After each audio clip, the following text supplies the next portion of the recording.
Welcome to the Honest Dog Breeder Podcast with me, your host, Julie Swan, where each week we dive in to discuss all things dog breeding so you can build a breeding business you love, producing dogs that fulfill their owners' dreams. I believe you can have an honest dog breeding program that also pays the bills. So throw those pods in your ears while you're cleaning kennels. I'd love to join you. Welcome back to 12 Days of Breeders. Today we have McKenze Ocampo of Twilight Doodles in Dallas, Texas. McKenze, thanks so much for coming on. I'm so excited to share your story. Well, I love you, love you, love you. So I am honored to be here and was giddy when you asked me. So Exciting to have you. So, all right. So you have a standard size golden doodles, right? yeah. All right. So tell us, how did you get into golden doodles? How did you get into breeding? Well, we had a family. Me and my husband have 3 children. And so we were just living our lives here in the burbs. And my husband really wanted a dog. We hadn't had a dog in a while. And so we felt like, okay, our kids are, mature enough to bring in a puppy. Maybe they're not, making messes every single moment of the day. And so my husband really wanted a golden retriever. And I said, I can handle 3 kids. Okay. I don't know if I can handle 3 kids and all the shedding. I'm not the greatest housekeeper. So I said, let's look for something different. So then I'm working in my normal life job, which I work in a dental office. And my boss brought in her majestic standard poodle. And I thought, oh my gosh, I have never seen a creature. This is fabulous. So I come home and I'm gushing about this dog, in its show coat. And my husband said, absolutely not. We are not getting a foo-foo dog. And I said, well, shoot. So here I am scouring the internet for something. I want a dog, but I don't really know what breed. I want a big dog. So I came across the GANA, which is the Golden Doodle Association of North America, because if I'm going to do something, it is going to be 110%. I'm going to find the best bred dog I can find. And so I came across a breeder here in Texas that had a litter, and they had 1 chocolate golden doodle. And I thought, that puppy needs to be mine. I think that puppy needs to be mine. So I bought that dog actually on a spay neuter contract. I was pick number 7 of a litter of 8, and call it higher power, juju, whatever. He came to me. So fast forward about 6 months, we add another dog, and watching Corduroy grow up, he's my heart dog. I was so interested in everything the breeder was doing, all of the curriculum and all the handling that they were doing. And it just sparked my interest so much. I was already in love with early childhood education for my kids. My kids went to a Montessori school, and I had dove into that. And then watching the mama, whelp the puppies and raise the puppies, pieces of my life just kept coming in from that. It was like this beautiful combination. It was just fascinating for you, right? Like this whole, yeah. What would be different? Like how you could raise a puppy like you do with a kid. Yes. Come out different from and Yes, this pour-in that you can do in their, day 3 of life is just fascinating to me. And then watching them now, I get to see that in real time. Just were you like amazing. Bothering like the breeder like all the time, or like how was this? I mean, I know my personality. I'm very self-aware of the kind of person that I am. It's like I said, it's 110 usually. And so I found out the curriculum they were doing, bought the book, found out what these things, all these acronyms that they were using. And I'm Googling, figuring out who started that and why did they do it? And what does it do for the dog? And, just totally immersing myself into this experience that we were having because, my kids were watching the videos. I mean, my whole family was involved. We were very excited to bring home this puppy. Yeah. And so I tried to not be the breeder too much, but also was inquiring about like, oh, tell me more about that. So loving all that, watching the mom nurse. I had previously helped with breastfeeding mothers in my life, volunteered for an organization that we helped moms, and then childhood education and just the customer service of it all too. Something they then later became my mentor, and something that they told me was love your business. And that was something in my working life that I already felt like I love the dental practice that I work for. And it's important to me that, when the doctor does well, everybody does well. And so I understood that. So we have Corduroy, and then I bought another dog. Again, not to breed, just to have pets. And You didn't have this breeding bug yet. You were no, just not at all. I was fascinated, just fascinated. and It they're was just kind of so, talking, and they're like, "Well, we love what we do, and you got to love your business." And okay, all right. So now you got another one because you got to have more than one, right? You can't. It's so hard to yeah, have one. because, I have three kids because I wanted one kid.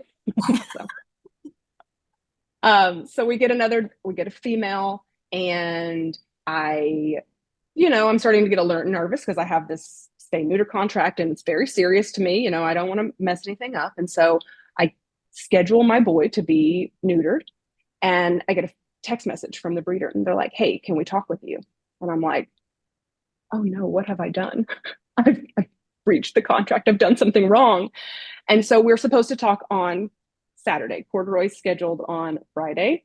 And I said, "Well, yeah, but is everything okay?" I'm like, "Please don't leave me on the hook. It's Tuesday. Tell me what's happening." So they're like, "Could you talk now?" So I leave work, I get in the car, I get on the call with them, and they're like, "Hey, have you ever thought about breeding your boy?" And I say, "No," because I hadn't. I was just so intrigued by everything you did. I just wanted to know more about what you were doing. But no, I hadn't thought about breeding because I very much signed this contract with you. So I tell them, they're asking me, would you be interested in doing it? And I'm like, "Well, I think so, but I think I need to have a conversation with my husband and then maybe pray on it, think about it. That's the whole trajectory of my life changing. So I need a minute to kind of reel that in and make a calm decision." So while also in my head saying, "Oh my gosh, yes. Oh my gosh, yes. Yes, yes, yes, a million times yes. Like I you would just love to kind of do this." inherently knew, like it was. Yes. So I come home, I tell my husband, and he's like, "Okay, well, uh, would we make money doing this? Because let's, Yeah, let's be honest here. he's a We're guy. going to run a business." He's a guy. And I say, "I think so." And he said, "Okay, cool. Let's do it. Like, you paid a lot of money for these dogs. Let's make them." I think that's so funny. A lot of guys think that, like, I'll just get my investment back. Yeah. He's like, "A litter or two, whatever. It's fine. No big deal." So I end up telling that breeder, well, actually, I reached out to the other dog's breeder first and got their blessing, paid the fee, breeding rights from them, and then did the same for Corduroy. And so then I'm on this journey of um, going back to Ghana, joining Ghana, um, finding out all the health testing that was required, because I have a mixed breed, I'm doing the testing that is both required for poodles and golden retrievers. So all the OFAs, all the genetic testing, and then just making sure, temperaments, that my puppies were still young at that point. So let's see what their temperaments are like.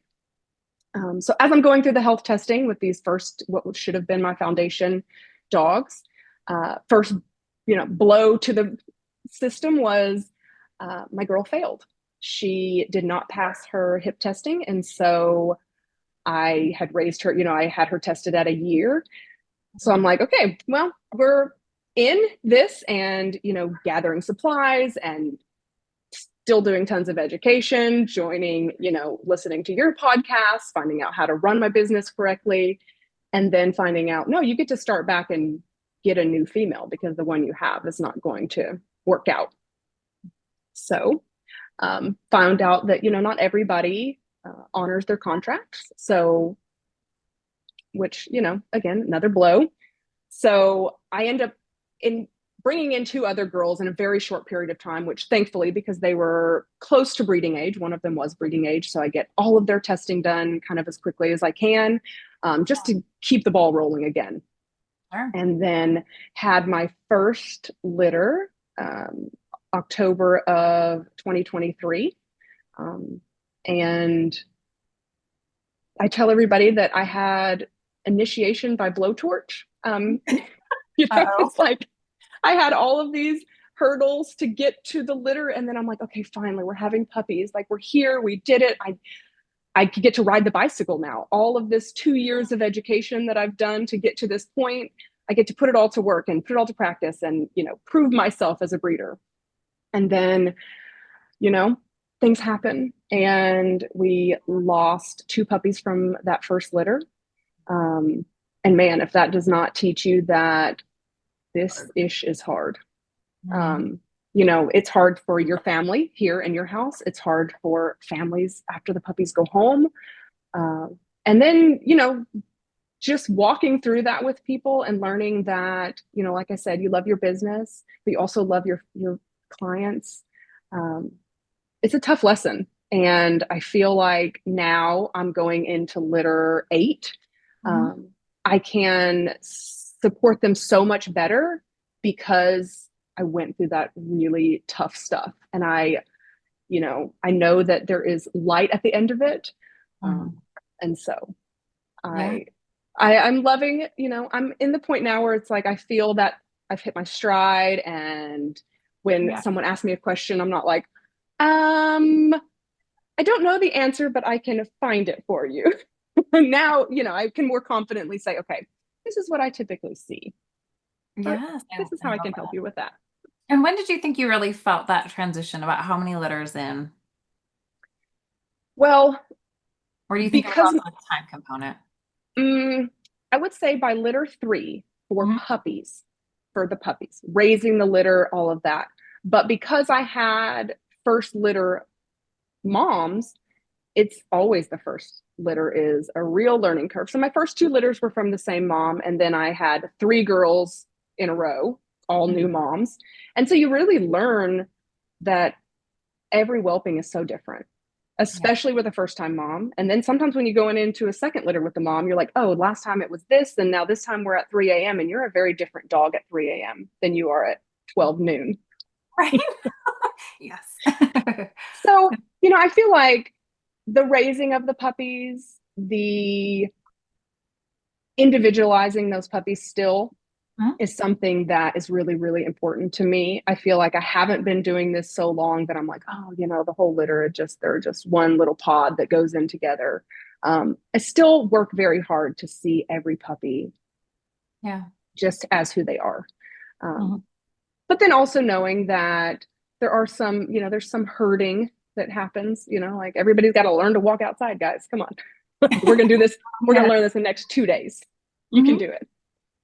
Oh, But yeah, I yeah. would say litter 4 for just curriculum, feeling like, okay, they're this week old. We're going to be doing this. Mhm. But for each mom, it's just so different because they nurture their puppies differently. And so your pour into them has to be slightly different, Right. just depending on who the mom is. I think so. I think there's patterns, right? Yeah. And then as you are doing this longer and longer, you're just like, you can kind of like sort of catch like whatever we're throwing Yeah. at me, I'll catch it and we'll roll with this, or I can do this. Yeah. Yeah, you just get them. Like one mom, she's consistent, cookie cutter, 7 puppies every litter, boom, boom, Oh. boom, boom. And other one's like, okay, let's have 6, let's have 13, and it's like, hey, what are we doing? Yeah. Yeah, so that makes sense. That's what I usually see. I think like about the 4th litter, everything usually kind of comes together, and you've got your flow, and you will probably continue to make improvements every litter, but Yeah. you're no longer like, what is this? Well, Like, you talk a ton about facilities, right? And until you've had 4 litters and you've gotten to that point where maybe you're making some money so you can pour back into your program, you kind of start with, you know, maybe a little bit of makeshift things going on. totally fine. Like you maybe bought the good whelping box, but you don't have the great fencing, or Yeah. you spent some money some places, but you realize like, man, if I had this other thing, this part would be so much easier. So as I've started to invest back into my business, or be able to invest back into my business, Mhm. my facilities are getting so much easier. While I don't have, I'm whelping, I always tell people I whelp 10 steps from my kitchen sink. We have converted the garage. And so they're right here with us, basically in the house. They're a door away. Yeah. And so learning to make that space work for me, because I live in the city. We don't plan to move out into the country. I grew up in the country, and it was, a great childhood, but it's not what I want for adulthood. So Sure. it does mean that my program has a little bit of a cap when it Mhm. comes to where I can go. But having that extra to say, okay, how can I make this space as good as it can be, uh, is something that I'm constantly thinking about. I'm constantly, after every litter, I'm like, okay, what can I do different? How can I rearrange? what can I purchase? What can I say? Like, this wasn't the greatest purchase. I thought it was going to work, but it doesn't. So always kind of reinventing what works. Step it up, right? Just stepping it up. Yeah. I love it. I love the reflecting at the end of the litter. I feel like there's a natural time to reflect when they go home. And Yeah. it's good. Is there anything that you did in your garage that you were like, this really helped that you could share? I would say my outdoor space is probably, for me, what really elevated my program. We started with, I lovingly called it a mud pit. So we took the big leap and ended up putting in turf, which is a big investment, lots of money back into the program. And then I said, okay, this is all great. And we had the play stuff, like the kid playground type plastic equipment that you can buy off Amazon. And I was like, you know what? I want something that is just going to make me stand out. I want something that every time I take a picture, my branding is there, because inevitably the internet is full of vultures, and they will steal your pictures. And I was already having that happen to me because my puppies are a somewhat unique coloring. And so I'd see my dogs for sale, my adult dogs sometimes for sale on other people's, Facebook pages. And I'm like, that's interesting that you're selling my puppy or my dog. So I ended up purchasing what's called a Puppyscape. It is a big playground equipment. And so now when I take pictures, I'm like, you can't take my branding out of any of this, which is lovely. And, it also is a part of my program that I don't really have to, I see people like, oh, I got to teach them to go up and down stairs. And I'm like, well, that's just built into this equipment that I have. So I'm not, and then uneven surfaces, there's like not a drawbridge. What do you call it? Like a shapes. No, it's a bridge. So it moves when they walk on it. Yeah. So like uneven surfaces, all of that is just like part of this equipment that we purchased. And it's been, just the confidence of the puppies that have been raised on it is, you can just see it, they just like, don't pause. They're going for it. Which is something that I was having to teach before. So, spending a lot of time, you can go up these steps, but now they're just like, we're going. Yeah, that's so cool. You're gonna have to send me some pictures that I can Yeah. so you guys can see the pictures when you go to the show notes. It'll be great. Yeah. Oh man, yeah. No, I know the pictures you sent me are just like, they're beautiful. Plus, you're good at taking photos, so let's not lie about that. Listen, I told y'all I shared in the Dog Breeder Society how to change the focus. It was so cool. I know. It was brilliant. It's saved me. It has saved me hours of time being able to adjust the focus on a portrait mode iPhone picture. Oh my gosh, yes. How many times do we just like, oh, I got the ear and focused. Yeah. Like, I need the nose. But yeah, and then learning to just take some, I think that photography, it can go far beyond what, we are capable of, for sure. But I just think simple pictures of the dogs being themselves. I've actually been trying very hard to get away from the like cropped weekly pictures. That's in Doodles. That is almost seems mandatory that you take these pictures, weekly photos of the puppies. What do you mean? They're always, like, are you talking about like where they almost like the baby photos where they're like on the couch or the chair or in the baby bed?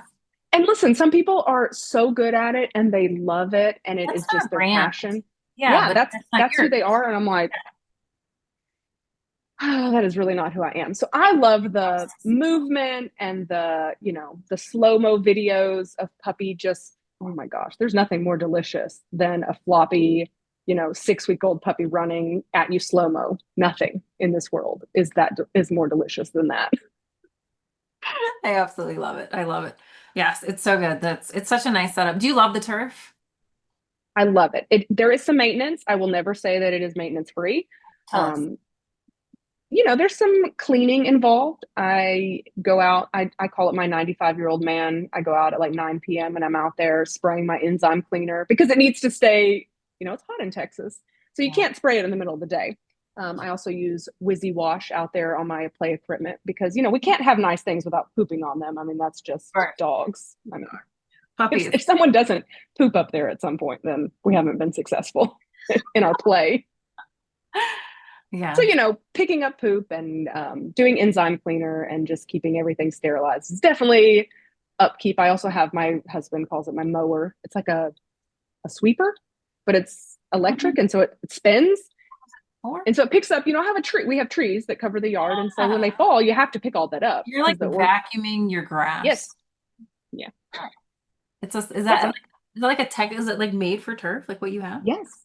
And Yep. it's called a sweeper. Turf sweeper. That's so It much. also fluffs the turf, so it beautifies it.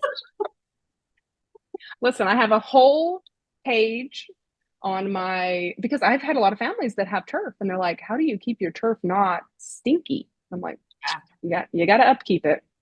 But, Yeah, you make the investment, you have to take care of it. absolutely. And can you share like a ballpark on like what it was for space? Like, Oh, yeah, I'm fine. So we did, I think, 1,700 square feet, and it was right at 15,000. that's a lot, but Yeah. I'm sure it was worth it. Totally. I mean, every penny worth it because I should send you some pictures of where I started. It was a literal mud pit. So can you imagine a teddy bear out in the mud? Now have 6 teddy bears out in the mud and a whole litter that have to go out there too. So it was like impossible to take pictures of my puppies. I'm, taking them Not out and they're like cleaning getting, them, they're just yeah, yeah. they're getting muddy. And it's like, this is terrible for marketing. Like, Hmm. my puppies are dirty. I know. I know I mean, that. it definitely works for some dogs, right? That is, you got a hunting dog. Well, I mean, I guess There golden are doodles times when technically. like a muddy puppy photo actually sells That's my dog cute. because it's fun, but That it fits in with the lifestyle. there's like a line Yeah. like where it starts to just look like, what are they doing over there? You know what I mean? Like, yeah, so there's that balance for sure. So I love that. I think the turf is something that actually we were considering upgrading some in our yard because it just seems so much better because Yeah. do so well with grass in the desert. But Yeah. but I think People are then going to wonder, are you really in the desert though? Because it looks real green over there. I know they just think we're like super good landscapers. I'm like, yeah, it's Yeah. it's good. So, all right. Well, I love this. Okay, so you've got this, you got the branding. When you started though, like you have taken off. Like you are like I feel like your success, you've been very successful. You've got a good wait list, you've got like really nice dogs, like everything's coming together for you so fast. It's so good to see. Like, what did you focus on in the beginning that really set you up? I mean, I know you did well getting your dogs. Mhm. Um, but like business side of things, like what were you focusing on? Because you're pretty savvy business wise. So, one of the things that was really important to me was to remember that nobody thinks about 8675409 as annoying, but we all know it, right? That's their brand. And no, so I kept telling myself, be the commercial, always end everything with the same signature. And Yeah. now that signature, which is a little brown heart, a mushroom, and puppy paws, just emojis, Yeah.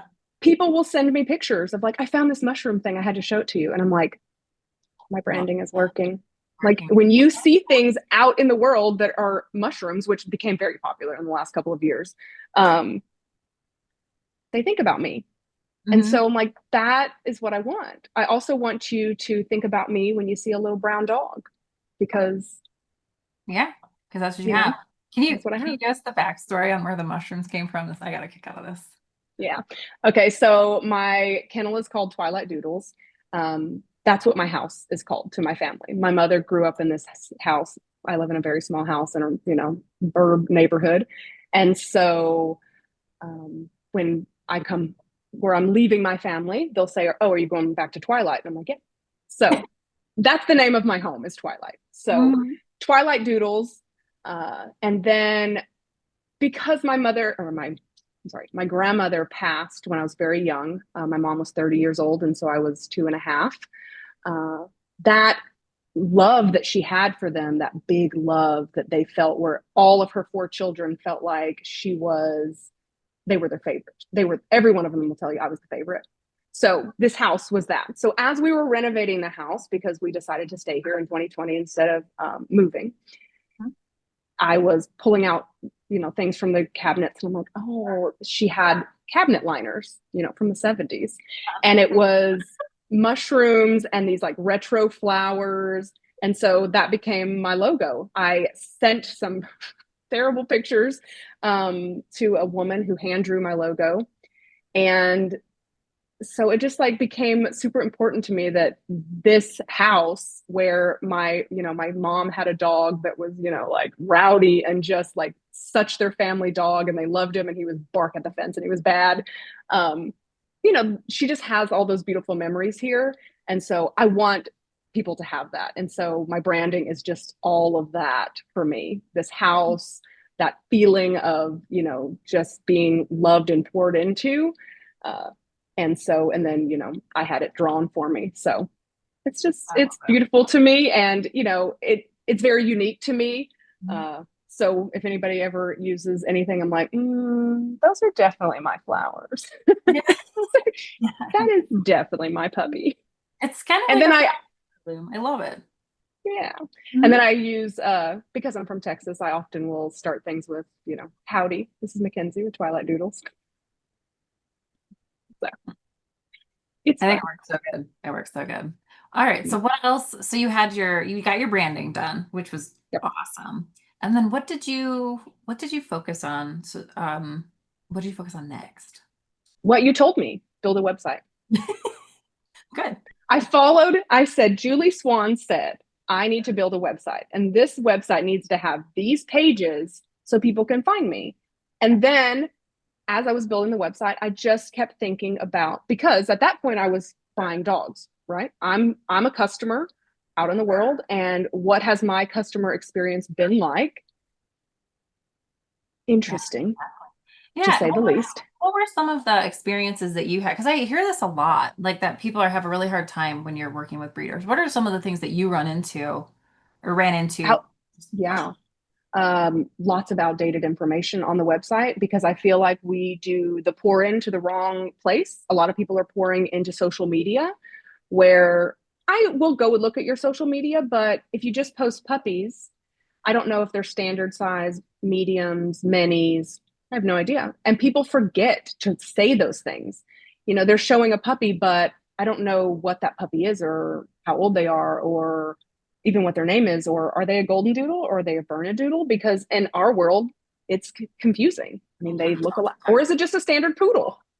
I Right? mean, so I think that people forget that people are shopping. And when you're out shopping, the price is right there, the product's right there. It comes in multiple sizes, the prices of all those are there. And, Instagram, if you want to use Instagram as your, target, then you need to have things organized where people can find them. And, I think about my website the same way. I want people to come in and they know exactly what I have, exactly when I'm going to have it. Well, maybe not exactly when I'm going to have it because, heats are heats. But making sure that, to me, in my mind, the customer is about a 40-year-old man who he's not going to read much. So keeping it short, keeping it precise and exactly what it is, keeping the pages that flow appropriately, and knowing that I can have all of these beautiful stories about how I became a breeder and what makes me just, what fills my cup as a breeder. I don't know that anybody's bought a dog from me because of that. They bought a dog from me because I have the type of dog that they're looking for. I'm producing the lifestyle that they want. And so I want to say that, and I want to be very precise with that wording, and just make it easy so that they know what I have. Otherwise, there's a lot of just going around and, okay, I mean, for example, I was shopping for a puppy and I knew that the breeder had the types of dogs that I wanted. So I find this litter. I'm like, great. Well, I find out, it's June. Those puppies were born in December. Got it. Why hasn't this been updated? But you go onto their Instagram and they just posted a reel yesterday. It's like, but your website is where I'm shopping from you and your Instagram is where I'm authenticating you. And when you miss that piece, it's so hard and confusing. And then I'm burnt out and I'm a breeder. So I know what I'm looking for. Puppy buyer thinks they have an idea of what they're looking for. And I think you nailed it when you just said, like, I'm shopping on your website and I'm validating you through your social media. Like, the Yeah. social media is the secondary piece because serious buyers go to the website. Hmm. And I Every think time. that has to be a focus. Plus, I mean, isn't it the case for you? I know there's like a lot of pain point for people in updating their website. They feel there's like this weird psychological story that, oh my God, updating my website is the most painful thing Yeah. ever. But like once you like realize how easy it is or you get a flow down, it's so much faster to update my website than come up with content for a whole month. Oh, way easier. Way, way easier. And there's people that are at the website really want to give me money. So like it Yeah. makes, you know, it Yeah. makes I mean, I often find myself in the moment of saying, you need to be feeding what's feeding you, and it's not Instagram, it's not Facebook, it's your website. So stop whatever reel you're making that yeah. you think has to be done today, and let's go make sure that the appropriate puppies are on my available page, that my pricing is so clear that they can find my application, that they know the process, and it's very easy. Because I want our phone call, I do an interview, a FaceTime interview with every puppy parent or future puppy parent, and I want them to be just regurgitating the information they already know. I don't have to tell them anything. And I'm like, okay, well, this will, and they're like, oh yeah, so at 6 weeks we're gonna come out, and then this, I'm like, yes, I'm doing a lot of on calls at this point. And it's Because they know, because they know. you know. And honestly, that is because of the Dog Breeder Society, your masterclass on building a website and just having that flow and really following it. And, at the time when I made it, I probably was, McKenzie pushed back a little bit, like, well, I want it to have this first. And then you realize, okay, well, that doesn't really work that well. I, Actually, it does work a little better if I do it this other way. yeah, sometimes what I find too is like what I'm teaching, I want to give you options, right? So Yeah. inside Jarvis, I try to give you as many options as you can, but I tell you maybe where you'll get hung up on certain things. Mm-hmm. And so for a lot of breeders, what I'm finding is so works for them is just start with what I have. And then Yeah. as you go about it, then make adjustments. Oh, my people care more about this. I need to do more here. Mm-hmm. And then, oh, they don't need this as much. I'm going to do less, and just keep playing with it. And I feel like you've just taken that and like you, I mean, you built Yes. your It own. still feels very me. I mean, Wonderful. It's yeah. definitely your site. I mean, there's obviously, but it's just like it to me when I went on your site the first time, I was just because I'm a creep, just new person, let me see. Listen, Oh, you're a creep. I'm a creep. I'm the one who found you when you I know back that was so 3 years funny. ago when you didn't even say your kennel name. I was like, I will find this woman. All The right. Vir- the Virgo in me was like, find her. You say you said you're like, well, there can't be that many German short hair breeders. Yeah. I'll just find her. And Hmm. I did. I was so embarrassed about my website back in the beginning because I was working so hard to get a flow down with Yeah. podcasting and getting that out that I couldn't keep up. And so my website was terrible. And No. when the hosting company deleted all my websites, in a lot of ways, it was a gift because it forced Yeah. me to rebuild everything. And so, I mean, it sucked, but Well, and I think that is something also you have to be able to say, I've done a lot of work and it has worked for me, but is it working as well as it can?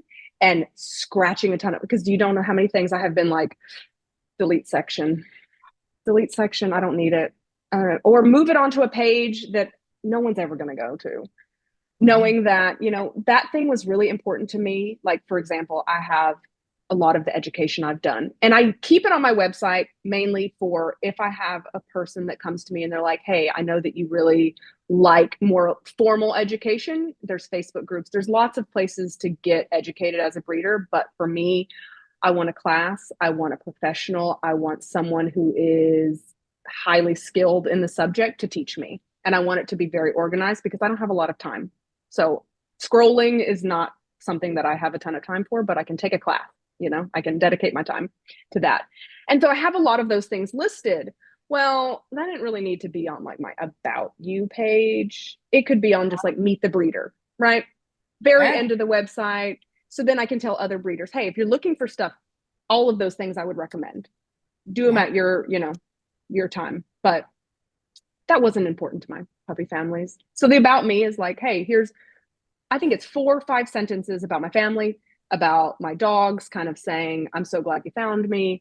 And that's it. That's all. I don't need all the other, you know, I grew up in a small house and I know, right? that I is think not important. the biggest secret on the About Us page is that it's really about your buyer and just so they know that you understand them. Yeah. That's in a Yeah, nutshell. because, and that is exactly what my, about me section is, that we're a family that lives in a regular house with Yeah. a regular life.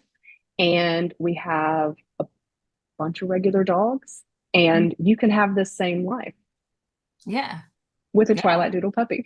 Twilight Doodle puppy, right? With a It'll Twilight. magically, yeah. Um, you said something at the beginning, which you just reminded me of it. You had talked about how you love your dogs, but you also like love your buyers. And Yeah. like that's something. Does that something you anticipated when you first started breeding, or did that kind of sprout? Like you seem like you love people. Like maybe that's your personality, but you know, I think that it surprises you, the people that find you and their stories, and then you start to see yourself in them. I didn't come to dog ownership just, there's a lot of me before I owned a golden doodle, right? A lot of things happened to me, a lot of heartbreak, and good times as well. I had wonderful childhood pets, and then some things as a young adult, and seeing families that have this dream of what a dog can be in their life, and knowing that we don't all come to dog ownership with like this perfect package, right? We all have had experiences, and maybe we lost a dog, or maybe we had to surrender a dog at some point in our life. And happens so much. it People, happens so often. And I always say, I will never fault somebody for their journey, Mhm. because it has gotten you to the point of saying, like, okay, I feel ready for another dog. I never let anybody, like I said, I don't just take their money and put them on a list. We have a whole conversation, and I want them to understand that they're committing to a 15-year. But if, and my contract would also protects us both in that, if they can't keep the dog, then I'll take the dog back, and I'll do that. No questions asked. Where are we meeting? Um, but yeah, loving your clients for just where they're at, um, or where they end up with even your puppy, right. uh, is something that I feel like I've had the pleasure of experiencing, because I don't see it as a burden. Um, kind of walking through life with people is kind of what, for me, what life is about, right? Like, I get to have all of these beautiful relationships with people. And, I just recorded this. I share basically daily videos with my families, and I use an app called Marco Polo, and it's live, or they can watch it later. And so, sort of my last message to people is always that, um, sometimes go home day is goodbye forever. And I have been doing this for long enough to know that sometimes I won't ever see their puppy again, whether it's because they're private or they don't understand having a relationship with their breeder, because it is kind of weird, right? To be like, Sometimes, oh, like I'm still great friends with the girl who bred my dog. Like, that's kind of strange.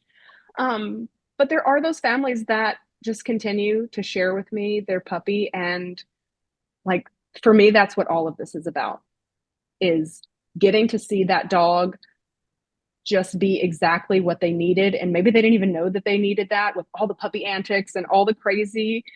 Uh, Getting to be a part of that forever is just the biggest is blessing and privilege. I So, do love it. You can have that impact on their life in such yeah. a positive way. It's just so fun.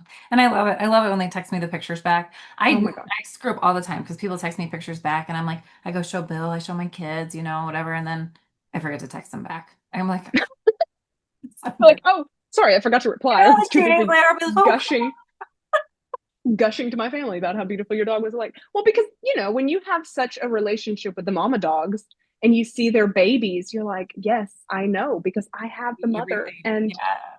she's the father's part of it too. But it's the Some, mamas. some studs more than others, yeah, for sure. Yeah, Like when their traits come through so strong, you're like, oh yeah, yep, that's like his dad. like, that's daddy. Like, I'm glad you love them, because I Right. got him too. Exactly. I tell people that all the time. I'm like, there is nothing And I tell my families all the time, if it's a vent, if you need to just text me and say, what did I get myself into? Because wow, this is a lot. And I said, it's a lot. But I'm on Golden Doodle number 7. Nothing is lost on me. Every single thing that you could not want to happen has happened to me. I'm almost positive. Yeah. So I'm not, oh, my dogs are perfect. And I've never had that problem. I'm not a professional trainer. I'm a normal mom with normal kids who did okay training her dogs. They're not perfect. And I think that there's a lot of breeders who want to present their dogs as being perfect. And while I hope that that's true, I just haven't met that many perfect dogs in the world. So, Yeah. Oh, I think so. Like the likelihood that you're good at breeding and everything else and training and yeah. it's just like it's unlikely. And I also I kind of just like it when my dogs are dogs. I just love Yeah. when Oh my gosh. dogs And like that is totally part of my, I ask people on their interviews, like, okay, well, what do you want the dog to do for you? They tell in their own way. And then it's the conversation of, okay, and then how are you going to pour into the dog? Because it's a dog and it's not a stuffed animal, it's not a toy, it needs a lot from you. And so, and some people totally rise to that and just blow me out of the water with all they do for their dog. And then I think there are people that have really good intentions and they want to have a total life change because they brought in a dog, and that's not always reality, and that's okay. um so there's it's that. just, I feel like with that with some of my own dogs, like I would love for them to be just these model citizens, but sometimes they're jerks. Yes. Sometimes they're just dogs or like, Sometimes, yeah, the one I could rent out to test fencing because she was that athletic and like I can climb. right? Yeah, I started a series on my Instagram, and I call it Messy Monday. And it's just like, my dogs are real life dogs. And sometimes, guess what? They're pulling on the end of a leash, barking, hoping that they would meet a new friend.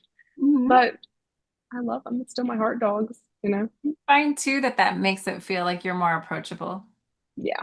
Yeah, because I think like if we put out this like everything about our stuff is perfect, like I think there's Yes. so much pressure on our buyers. Yeah. Well, and I think that people see, I just posted a reel today. All the puppies are just peacefully napping in their kennels. They're 8 weeks old. Well, that's because I've been doing that exact same thing for 4 weeks. So I've got 4 weeks of the exact same thing every day. Of course, they're going to behave, because when you do the exact same thing for 4 weeks, your dog is also going to behave. I Right. mean, don't don't say that 100, but it probably will happen.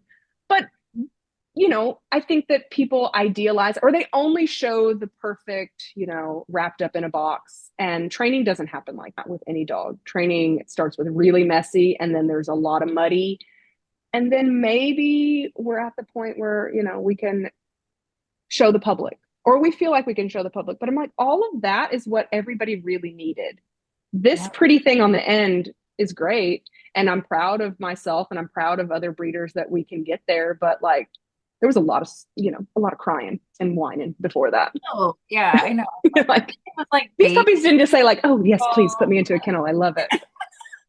No, I sat next to them and I doom scrolled while you know they were not happy.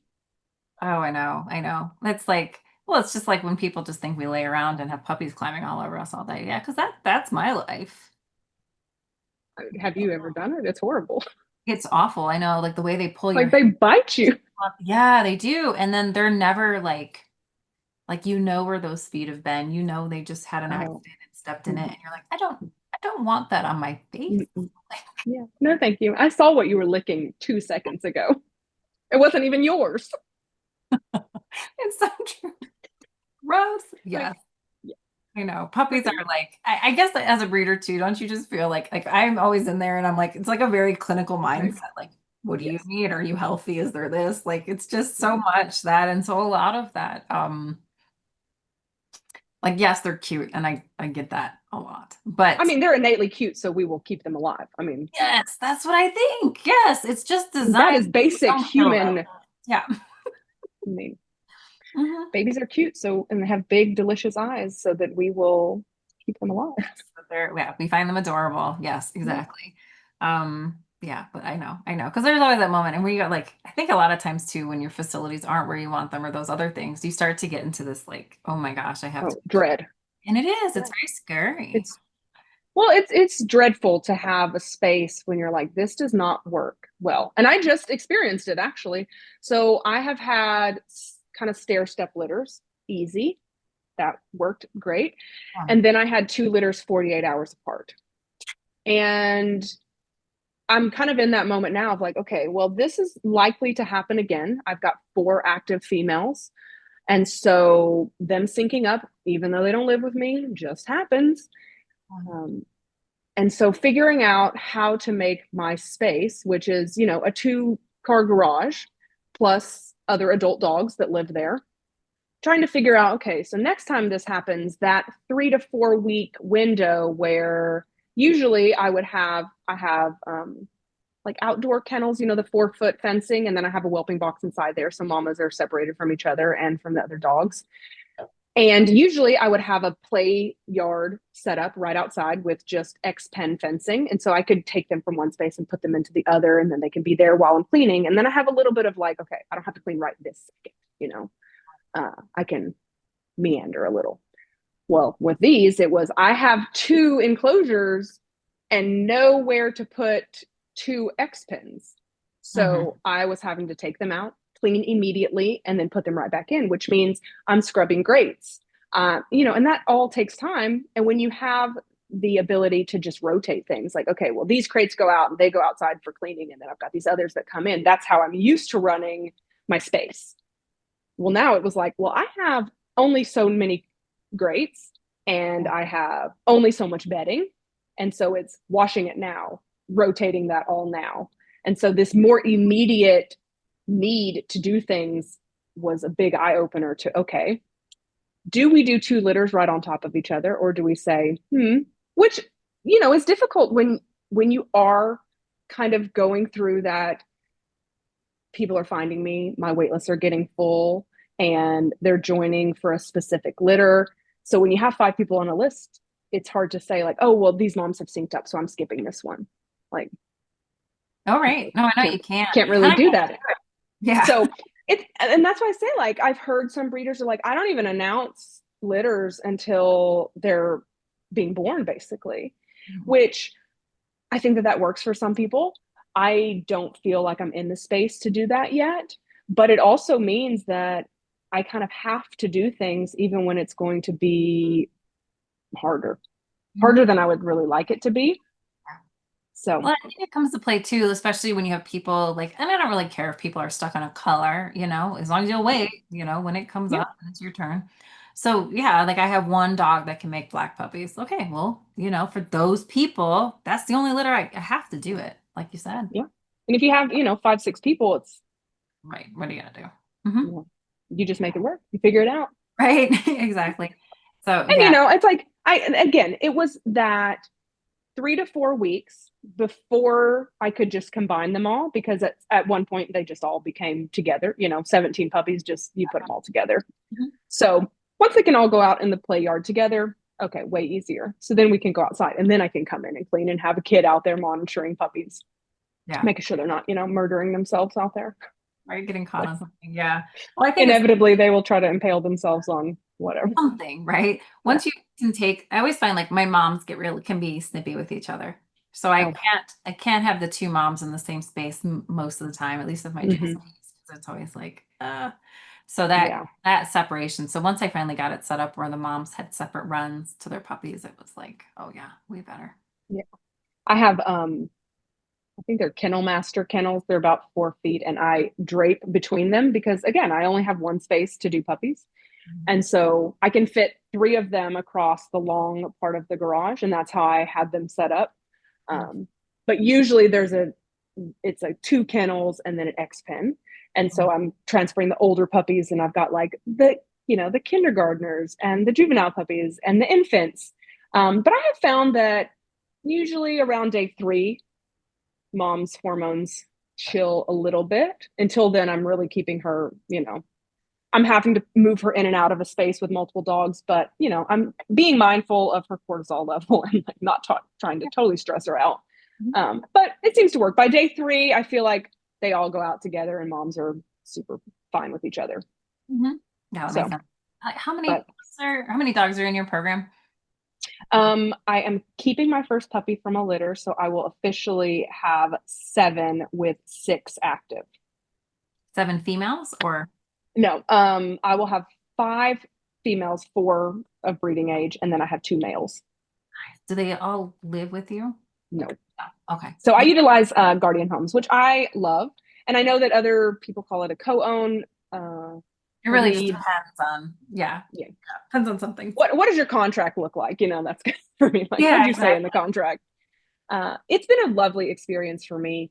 A lot of my original guardians came from just different parts of my life. Like I have a PTA mom friend, and I've got a, breastfeeding friend that, knew me from that. And then actually one of my guardians is from my male's litter. She lived in the same city as me, and we kind of kept in contact with each other. And when I posted this other female to go in a guardian, she was like, I want her. And I'm like, okay, perfect. That works out great. That's great. So I've been really lucky. They're all relatively close to me. I think the furthest one is like 20 minutes from me, which is really nice. I definitely know breeders that will, put them out further than that. I've been really lucky that it's been people close. And you have a relationship with them outside of just this. And I think that makes it easier. Sometimes. Yeah, I've got a couple that, the ease of conversation with them is really nice. I was lucky with one of my males. He went into a guardian. And usually I'm finding that they find their place around 9 months old. So I've got them for a while before. This girl that I'm keeping is going to go into a previous guardian. So she will have 2 of my girls.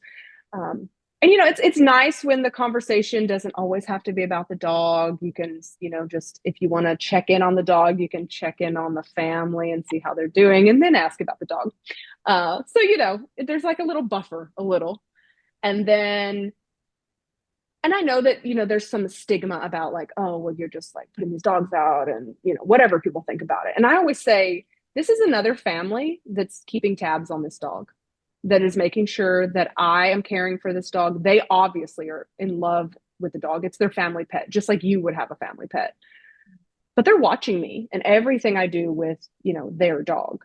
And I almost have a little bit of like, okay, the mom's whelping needs to go well, and I don't want her to get sick, and I don't want anything bad to happen to this dog. So I almost feel like there's this anxiety for me of, this is somebody else's dog that they adore. And I love her just as much as they do, but she's maybe their only dog.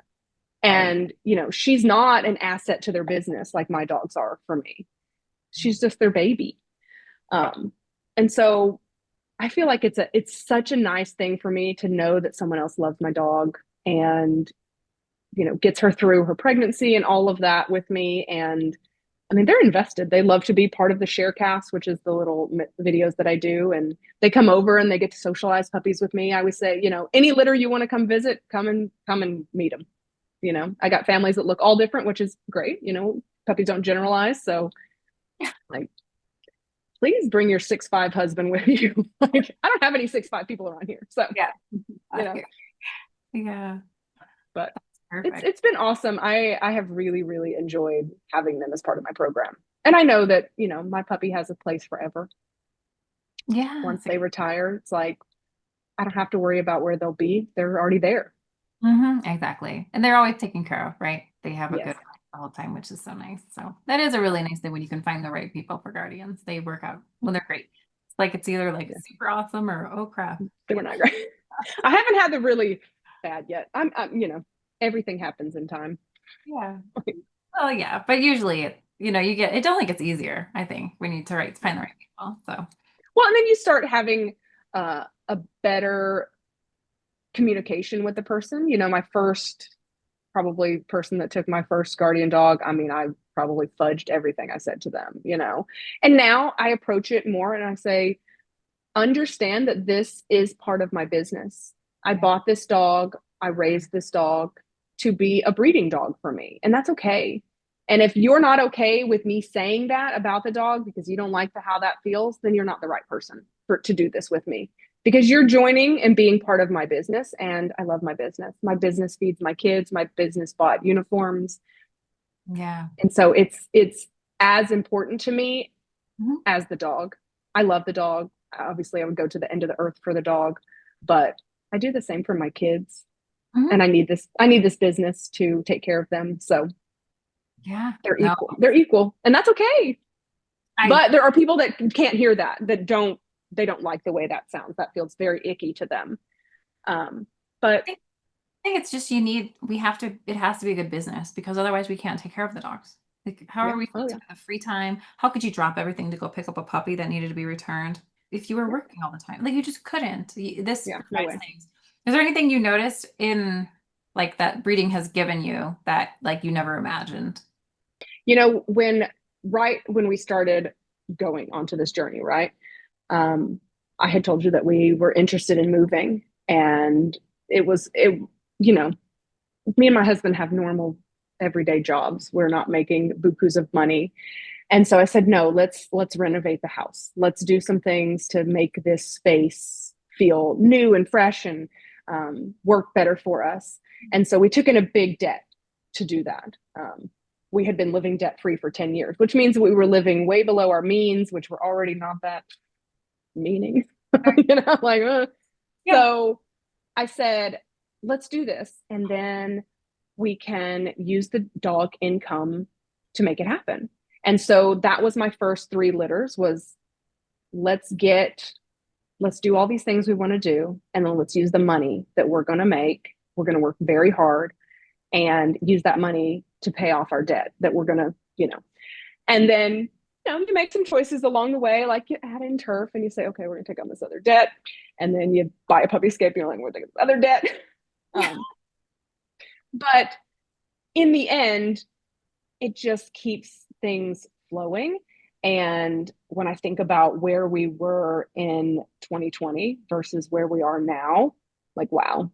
And then Yeah. where we can go, because now I'm at the point where it's like, okay, now it's just make the dreams that you maybe didn't even have the courage to write down. We can make them real. We can say them out loud, and they don't just have to be like clutched inside, like, oh, wouldn't it be cool? The wouldn't it be cool can now be like, let's write this sequence out and make it happen. So, Oh, that's so good. so, Yes, it's done so and many. and I use all of your, my best friend is also a breeder, and we were laughing about, she was like, you are so funny, because I was telling her, I was like, you know what I really need to do with this litter? I really need to sit down and just get to the penny. How much does each dog cost me? Because we had talked about this on one of the breeder calls, right? And it was like, I really do need to do that, because I have the good intention to do it. How much did the whelping cost me? How much did, facilities cost me, and all these things? And I'm kind of obsessed with knowing the answer of what am I actually bringing in per puppy. Um, and so she was like, you're just so funny that she's like, I don't even think about that stuff. And I'm like, oh, it's motivating to have that in your mind of like, okay, Yeah. if I keep doing this and I keep excelling at this, and I keep having clients who are over the moon with the experience they had with me, and they, do their Google review, and they keep, promoting me. And, like I had a buyer that posted her story about how she found me, and just the wonderful story that happened, from buying this puppy from me.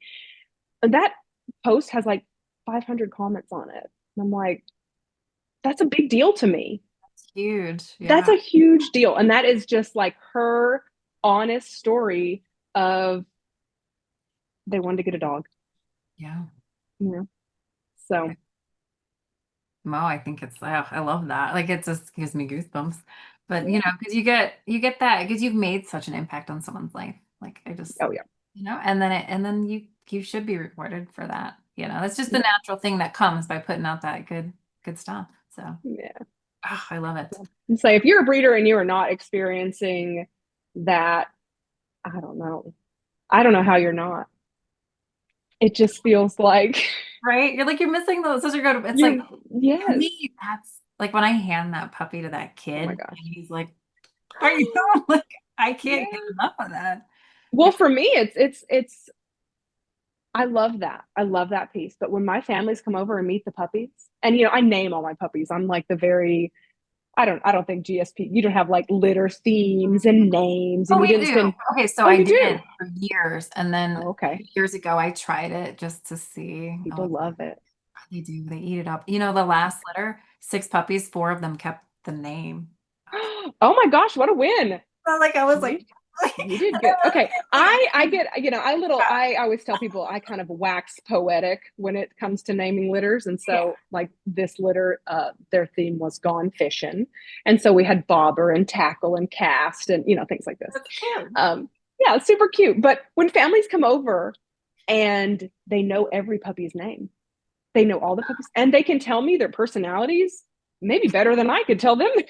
They're Great, like, great oh, friend. he always does this. And, I'm like, yeah, you're right. You're right. And it's because I'm giving them so much so that they can make, I always tell people I want a prepared puppy parent who makes an informed decision about the puppy they're bringing home, even if it's the puppy that I think is going to be a little challenging for you. Maybe you Mm. like that. Maybe you're like me and you're like, oh, I want the feisty one. I always tell people, I don't know if I can cuss on here, but I love some bad dog shit. I really do. I just love it because that's real. It's so just authentic to dogs are hard for the first. Oh, they're just I crazy. would love I would love to say year, but it's 3. Yeah. It's I very tell people little longer than people want to pretend. it's Yeah. yeah, like I would love to tell you it's gonna be 12 months. And I might say the first 12 months you really gotta pour in, but I know it's 3. I got a 4-year-old dog and I can tell you it was 3 years. It was 3. It's Give me a stiff drink, it was 3. And he's 4, and still sometimes I'm like, what are you doing? What are you I doing? know, like that's what you're like. Don't embarrass me in public, please. Are you still chewing on rocks? Like you're four. Like, are you still? I know. And they're like, look, they're like, Listen, you're like, you can have no teeth, you they're know? toddlers forever. They are Mhm. toddlers forever. So it's like So so endearing about them in a lot of ways, though, you yeah. know? It's I mean, cute. puppy dog eyes are a real thing. It works really good. I know. It's brutal. Oh, And then that tail wag, I always say a high happy tail will just put me into the fetal position. I just can't.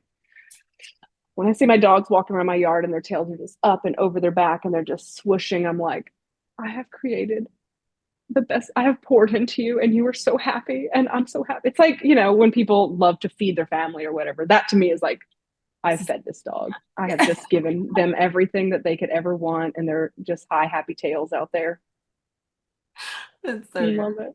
So I'm good. sure you're like, when my dog is It to would it's whatever. so cool, you know, because we Yeah. do you have the flirt poles? You ever use those? I don't know how Yeah. much. Yeah. Yeah, oh yeah. So I was using them in the yard, you know, I'm like trying to wear them out, right? And they're just Yeah. like, and I'm like, and then they They're take so still. little steps to get to it and stalk it. I'm like, okay, take a video of that because that's selling that Yeah. dog. It's adorable. Yeah, it was Yes. Listen, a tripod with the little clicker, best mm, pictures ever. so smart. You have all these good tips. Yeah. Oh, and you need to tell us because you had Oh, some pretty good notes on how you organize your staff. Like oh you are yes. very organized, ma'am. I'm So very organized. yes, share some of the things Um, you do. because I'm busy. I say I stay organized. My husband says our house is not organized, big picture organization, Yes. whatever, but minute detail, like under this cabinet, is perfectly organized. Okay. The sink is full of dishes, but the cabinet's perfectly organized. And it's because I'm busy and I have a lot of things going on. And when I need something, I need to have access to it right then. And if I procrastinate, it doesn't serve me well. And so I use Google Drive like it's my best friend. And I mean, I joke that I have other breeders they have a stud, and I happen to have that stud's information, and they will contact me to ask for it because they know I have it. They Yeah. know I have whatever OFA paperwork they need, or because they have it in a binder in their garage, like, Can you man, kind of explain like a little bit more of like how like do you have like a folder for every dog and then yes. like their images would be in there, certificates, pedigree, or whatever you do it. Okay, so you have Yeah. all that in there. I Uh, also do it for my litters. So every litter, goes into, I have a folder that says pairing 2025. Inside that folder is each pairing that I'm doing for the year. And then once those puppies are born, inside that folder would be each puppy. Okay. So then I'm gathering their vet records, and everything is digital now. Your vet will send you everything digital. They probably prefer to send it to you digitally. Their pedigrees in there. Once people have signed my contracts, I take them, I use Space Secure. And so I take them from there and actually load them into my own place because I don't want them just existing there. I want to have them. I label them a certain way so everything flows in the right order. I keep track of, however they pay me. I've got a, PDF of that. And then I have a spreadsheet that I have boxes that you can like check boxes in there. And so it's like, the person's name who's first on the list. And then when I sent them their welcome email, when they paid their deposit, when they did their first payment, second payment, where they're located, because sometimes they're traveling. So then I'll get their flight itinerary, and that all goes into the spreadsheet. And, Google Sheets, Google Forms, Google Docs, you can access that from any phone. So I can get to that information from my computer, from my phone, from my work computer, if I need to. Thank you. Desktop computer at work. But I can keep all of that information. And so when a puppy buyer is at the vet and they're saying, because I used to send home paper documents, and this is what really pushed me to do everything digitally. They said, "Hey, I'm here at the vet. When's the next vaccine supposed to be given? Or when did they have their vaccine?" And I'm like, "Well, I think it was last Tuesday. Yeah, we went Tuesday to the vet. So that was this day. So I don't know, a month from then." But I'm like, "No, I have the paperwork right here in my Google Drive. Let me send you a screenshot. Let me circle it, let me mark it up and circle it for you." And having that first litter where people, I gave them everything, and they are busy, they're like, getting the puppy in the car, getting the kids in the car, try to get to the vet. They've never been to the vet before. They have no idea what they need. They forgot it all. And so I said, "I've got it right here on my phone. Don't worry." I love it. So, but yeah, keeping everything just, a folder.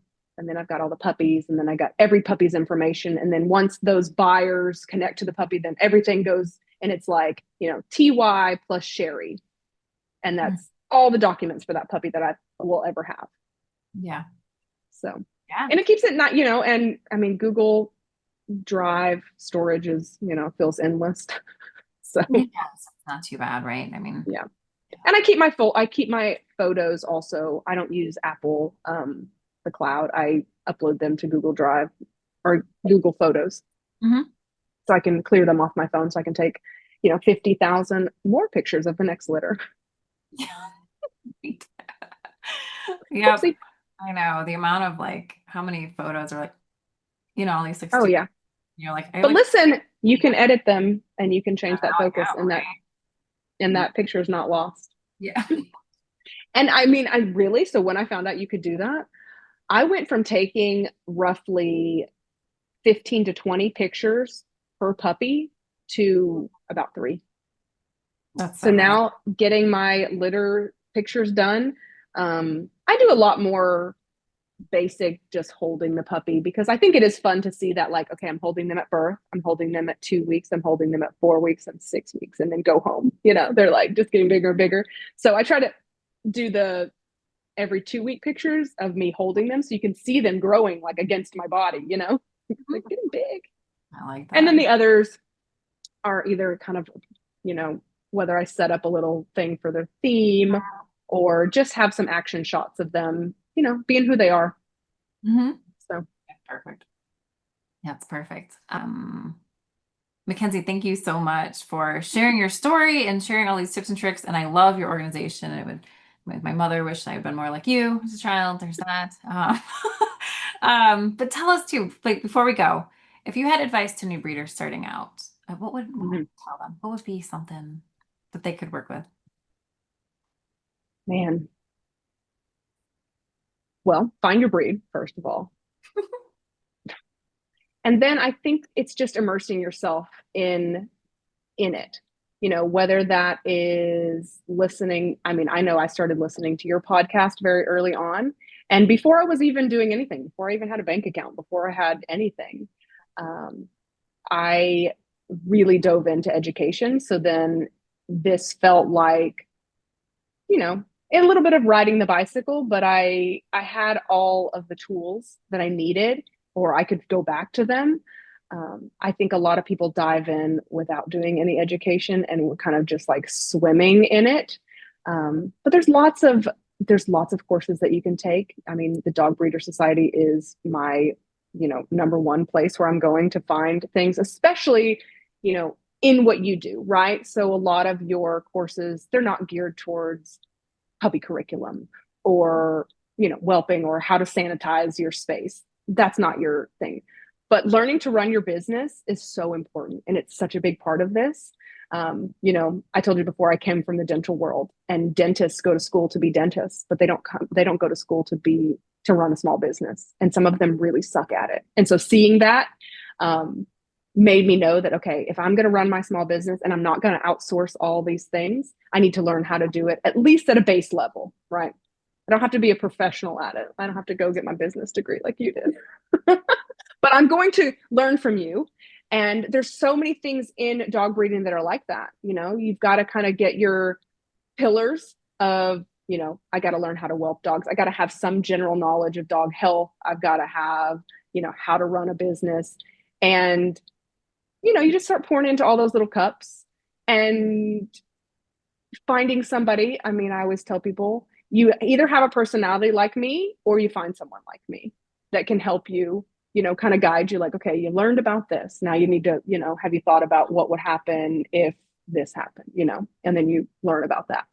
So I think that education, I'm a CE junkie. I'm a continuing education junkie. I love it. It doesn't ever stop, and there's always something new to learn. I don't ever want to be that person that says, oh, I've always done it like this. Yeah, right. Exactly. The cringe.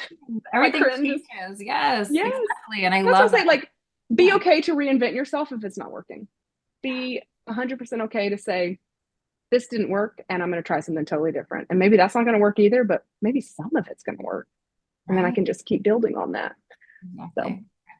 I know it is interesting. The advice evolves as you been breeding a longer time because you're more pinpointed and then everything. So I love that. I love that advice to keep learning and then be willing to make changes. It's just, yeah, exactly. And in dog breeding, there's like, it never ends. Like you could always make something better. Like it's just everything. Endless project. So go ahead. I'm just saying, like, evaluating at the end of it, it doesn't have to be this big sit down thing. I just simply, at the end of a litter, I just think, okay, that didn't work so well. What can I do? And it's just like an internal conversation. I think that people make this big thing of like, oh, I got to make a list and I got to do all these things. Like, no, I'm just simply walking around in my kitchen doing dishes thinking, yeah, next time I'm not going to do that like that. And I think I'm going to reorganize this thing a little bit.